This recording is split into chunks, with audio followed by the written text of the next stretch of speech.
Hey there, it's Stacy coming to you from Kzoo Keto with the next episode of Cookbook Keto. This is episode 13.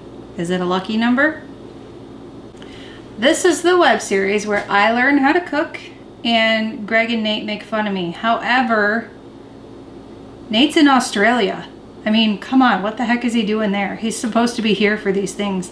So we have our good friend Dan subbing in for him. Dan doesn't make fun of me as much as Nate does, so it should be a better night for me. In this episode, we are making keto cheeseburger Stromboli, and that is what this mess of ingredients is for. So let's show you how to do it. Okay, so to make the Stromboli, you're gonna need all this. And all this means almond flour, mozzarella cheese. This is for the Stromboli part of the Stromboli. The fathead dough part of the Stromboli? Yeah. Sugar-free ketchup. You're gonna want mustard. We're using jalapeno mustard because it has no sugar in it. Onion, ground beef, ghee, salt, pepper, garlic, clove. Wow. She just rebooted mid-stride there, guys. Minced garlic, pickles, and sliced cheese. Let's get to it. So, as you know, if you've been following our Cookbook Keto series, I always have to double because we always have so many mouths to feed. Got this recipe from the Keto Diet app. She does start it out a little weird, and one of the things that I have learned from this series is that if you overcook your garlic, it's gonna get nasty. So she starts out cooking the garlic and the onion, which is weird, and then putting the beef in, but I'm gonna switch that around and I'm gonna put the beef in first. So because of that, I don't actually need the ghee because of the beef fat, so we're gonna put this away. Because I'm doubling it, I do have about 2.5 pounds of meat here. If you are making a single recipe, you're probably only gonna want about a pound. And look at that. Do you hear anything? You don't hear anything because this is our new little Sunavo cooker. You can hear the meat sizzling, but you don't hear the machine going, which I absolutely love. I don't have to scream to be heard over it anymore. If you're interested in that, we do have a video review that has a discount code to it that you can get, I believe it's 15% off. Go check out that video and get that code. So we're just gonna brown up our beef first. I'm gonna go ahead and season this a little bit before it's all done.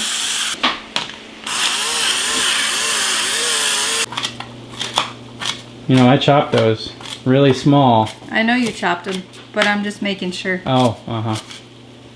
I had my assistant help chop up the onions, but So I'm just making sure they're really, really tiny. Yeah. Tiny onions are better. I told her she should do it herself because it never would be good enough for her. But if I did it myself, we would be here until 9 o'clock again, waiting for food to be done.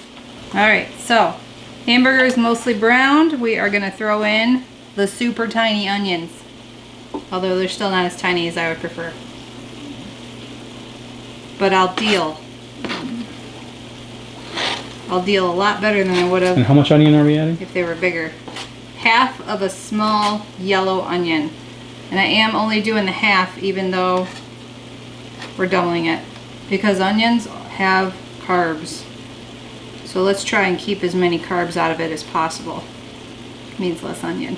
So some people subscribe to the fact that vegetables don't actually have carbs that are meaningful. That's fine. People can do keto whatever way they want to do it. This is how I'm doing it. Let us know your guys' take. This is what works for me. Do you guys do keto with unlimited vegetables? No matter how many carbs they have? Or do you restrict vegetables like a normal carb? Yep, the onion has to be translucent. And then we're going to add in the minced garlic. Oh look, an onion fell out. We're going to add the minced garlic until that gets fragrant. Because that's another thing that I've learned. The onions are done when they're translucent, and the garlic is done when it's fragrant, as if it isn't fragrant enough already. I think I was a vampire in a previous life.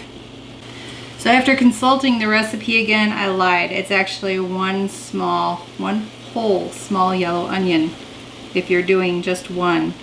What we had was very similar in size to a small yellow onion. If we were truly doubling it, we would have done 2, but we all know how I feel about real onion. She loves it. Alright, so while the meat's browning, I'm going to go ahead and get started on the fathead dough that goes with this. It's a little different than your normal fathead dough because it doesn't use cream cheese or egg. It is strictly just mozzarella cheese and almond flour. So you do 1.5 cups of mozzarella cheese and then you melt it. Melty cheese, all melted. That's actually kind of fun. Okay, squirrels. And then you need 2/3 cup of almond flour. This measuring cup set is from when I was a kid, and they actually still had 2/3 cup measuring cups. Otherwise, you have to do 2 1/3. So we're gonna dump that in. We're gonna get it all mixed in. It creates a nice dough. This is a lot less sticky than regular fathead dough. But that's still really hot.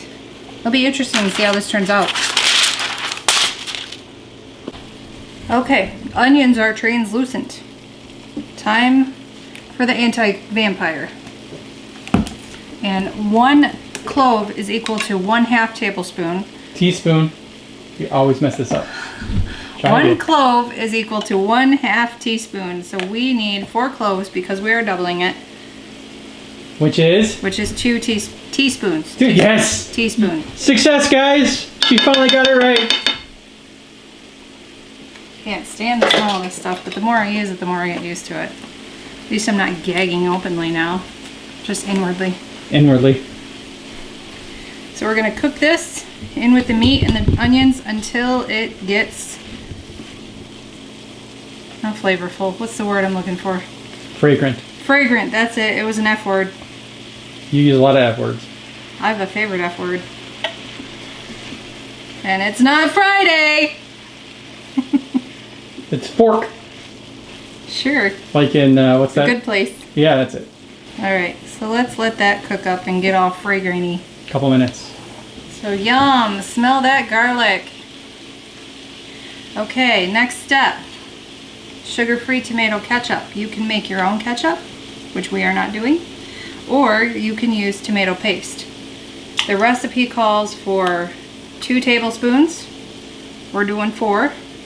So the jalapeno mustard instead of the Dijon So the Dijon we had sugar in it, but the kids use it, so.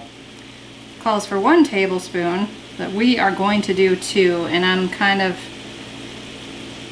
on this because I'm not a fan of mustard because it taints everything, but it has jalapeno in it, so I'm gonna give it a shot. If Nate was here, he'd be upset about this too. Because after all, Nate thinks that mustard infects everything. Yeah. And then once you get those in there and get it all stirred up, you're gonna cook it for another 5 minutes. I'm trying to get this as incorporated as possible. That looks pretty incorporated. Like you don't No, even see there are any yellow mustard. pockets. There's also red pockets. The red pockets are fine. Oh, okay. The yellow pockets are not. I'm hoping this will go the way of when you've used like pickle juice to brine chicken, Yeah. and I won't even know it's in there. Probably not. You probably won't know that's even in there. We'll find out. That'll be a fun experiment. Well, if I can get all the pockets of yellow gone. Alright, I think I'm safe. There's a big chunk. Of what? Onion. Uh-oh. And I can't get it to split, so it's splitting that way. Alright, while this is going, we are going to get the oven going. The recipe says 180 degrees Celsius, and that translates to 360 degrees Fahrenheit. We don't ever cook at 360 degrees, so we're going to put it in for 375, and we're going to preheat the oven. My dough in between 2 pieces of parchment paper. We're going to get this rolled out. It doesn't give you a specified size. It just says roll it out until it's big enough to house all of the mixture, the meat mixture. So I'm just gonna kind of press this out with my rolling pin.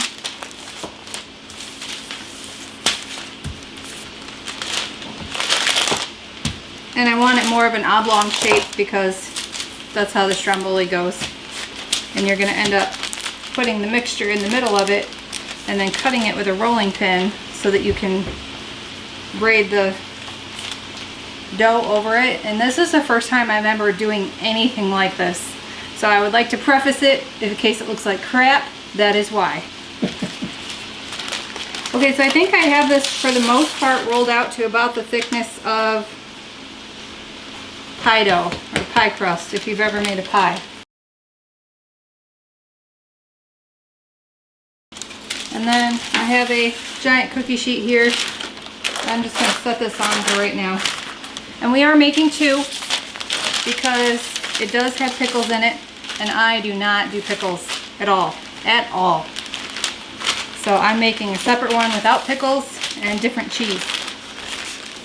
Part of the reason I chose this recipe is because, first of all, I haven't seen any Stromboli recipes on keto. Like, this is the first time I've seen one. Secondly, I've never had Stromboli, so why not try it? There we go. Okay, so it's been 5 minutes. This is ready to go. We're gonna split it up between the 2, and she does recommend in there to use a slotted spoon to get your meat out in case there's any extra grease, because you don't want that on your dough.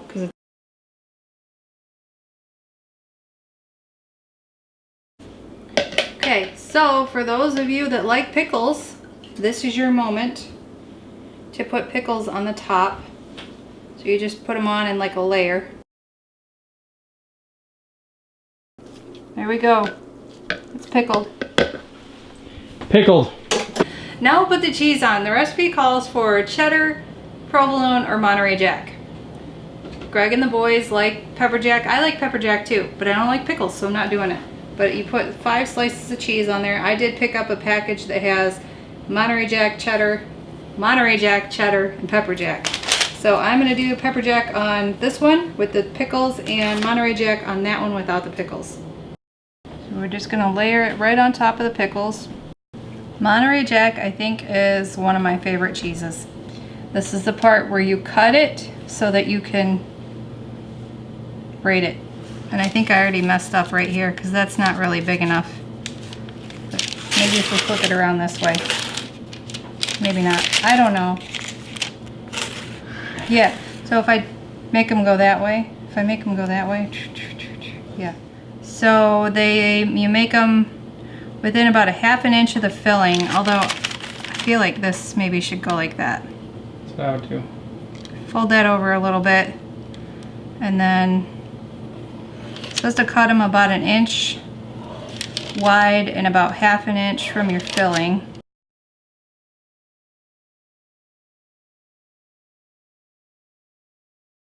And then it says to fold it diagonally across. So, yeah, this is, I don't know. This is gonna look like crap.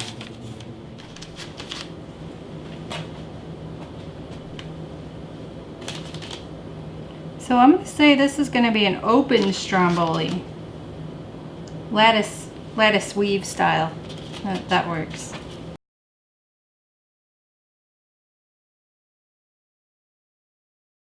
Alright, we're just gonna tuck this up in here somehow. Squish it down. I'm sure this part isn't in the instructions, but It's in Stacy's instructions. so if we fold that over a little bit.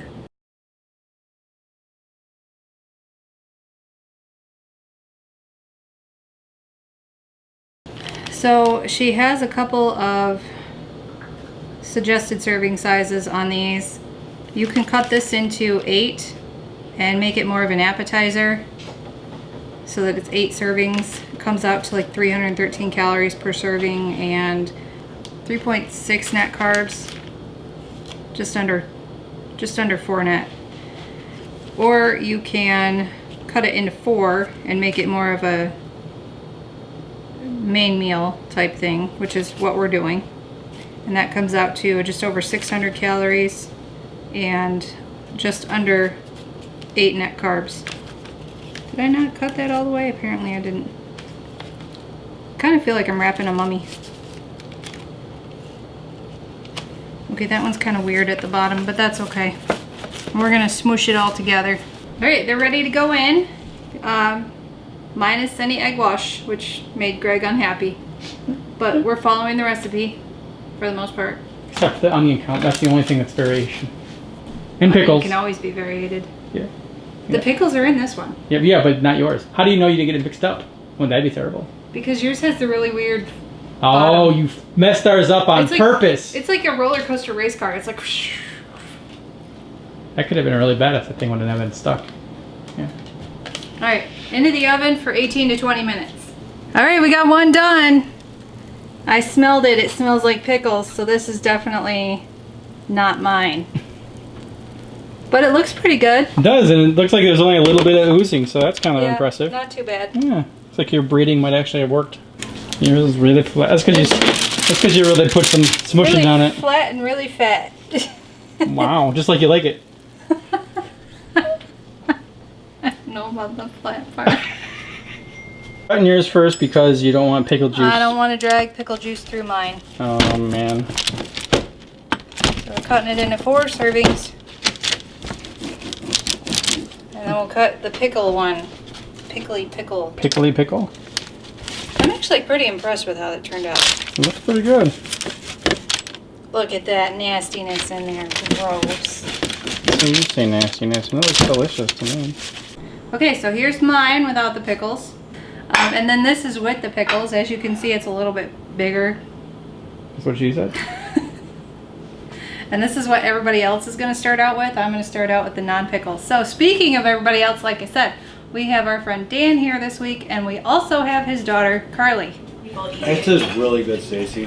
Thank You you. can cook instead of break now. Oh, it's hurtful. Does it taste like a cheeseburger? It does. I think it tastes better than a cheeseburger. I'm a little nervous about it tasting like mustard. This definitely goes on the menu at the new restaurant. By the way, I've been trying to get them to start a restaurant forever. And I really like the onions in it. It's really delicious. I taste the mustard. Do you taste the mustard? I think it do. tastes great. I haven't even put any toppings on it and it tastes so good. I taste the mustard. I like mustard though, but I really don't taste mustard. Mustard is pretty distinct, and the vinegar in it is really what makes it so distinct. I can't remember. Does Nate like mustard? No, Nate hates mustard. In fact, it It's the infects mustard. Oh everything. no, he likes pickles. Yes. And that's when he said it infected everything. Mhm. It infected my beef. Mhm. What? I almost said meat. It infected my meat, Greg. So why don't you tell us about what's in the middle of the table, Stacey? So in the middle of the table, we have my latest version of churro chaffles. Depending on when this video goes out, I may or may not have those perfected. I'll let you know in a second if they're perfected. Are they good? And crunchy?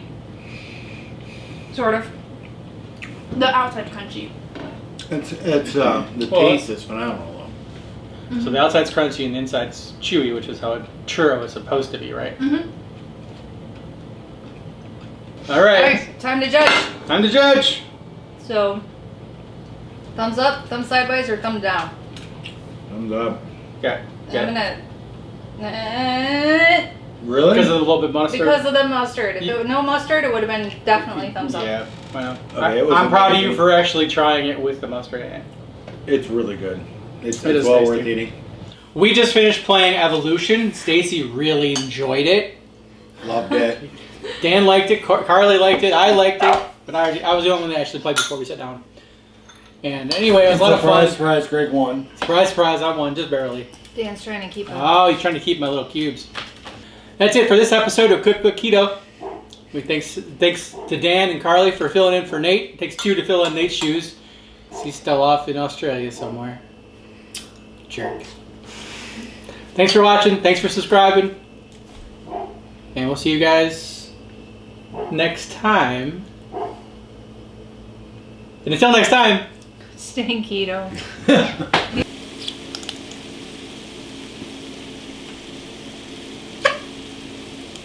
It's always kind of fun, the noise that it makes. you didn't say that about that coconut milk. That's so nasty. Oh. Yeah, that was really, that was just disgusting. So there's the ketchup, and then the mustard. Shake it. You want to shake it? It's got a nasty blob at the top. Yeah, it does that. Gross, I can smell the mustard. That's vinegar you smelling. God, I hate that smell. You know what it makes me think of? It makes me think of when I was a kid and I'd get the hamburgers from McDonald's and I'd have to like scrape all that crap off of it because I never liked mustard. And then it was still there because it infects everything.